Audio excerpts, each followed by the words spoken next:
But let's say we're talking about the majority of dealers, like the kind of dealers that have social media. Maybe they're young, will be watching this and comment. And I get this all the time. I'm a dealer and I definitely have never cheated. Yeah, we know because they knew that you weren't capable of it. Yeah. So they wanted to make sure you're in the 94% of dealers that have no idea that you're being used as a pawn. Yeah, you're making $30 an hour. Yeah. Nobody needs you. Yeah, exactly. They don't need you to cheat. You're not the one, buddy. Right? So what was your original question? Oh, how high up they are. Yeah. Okay.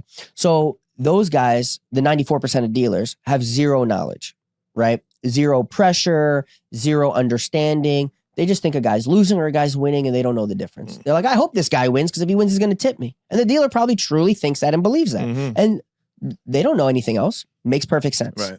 So then there'll be, let's call it a first pit boss, right? And that first pit boss knows very, very little except when a particular special player is there that they need to keep an eye on him and make sure he doesn't do any funny business, right? That pit boss is thinking, sometimes he wins big, sometimes he loses big. People have sleight of hand. Let me just keep an eye, right? Then there's a pit boss above that. And that pit boss was told, keep an eye on this pit boss and make sure that player stays at that table as long as possible. Now, they don't know why they want that player there. They're thinking standard. Oh, the longer they play, the longer they lose, the more they lose. Let's get them drunk. What they really need is some time to implement certain cheats created for that exact player. But that pit boss doesn't know that. That pit boss thinks my job is to keep the player here. Give them comps, make sure there's a waitress always here, make sure the food is coming fast enough. I was told, keep the player at the table. I'm going to keep him at the table. Right.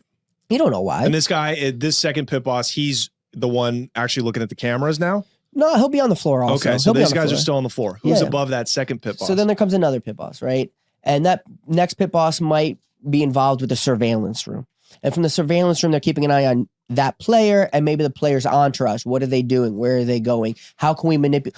How do we manipulate the whole group? How do we keep them long enough to implement a cheat we're trying to do? Are they catching on to one of the cheats? Have they, without even being conscious of it, figured out a way around the cheat? Because sometimes it's obvious. Sometimes there's very simple things they do that if you don't catch it, it'll take all your money. But if you catch it by pure, you just saw it, like you didn't think nothing of it, you make a slight adjustment in the way you play. They go, okay, they figured that one out.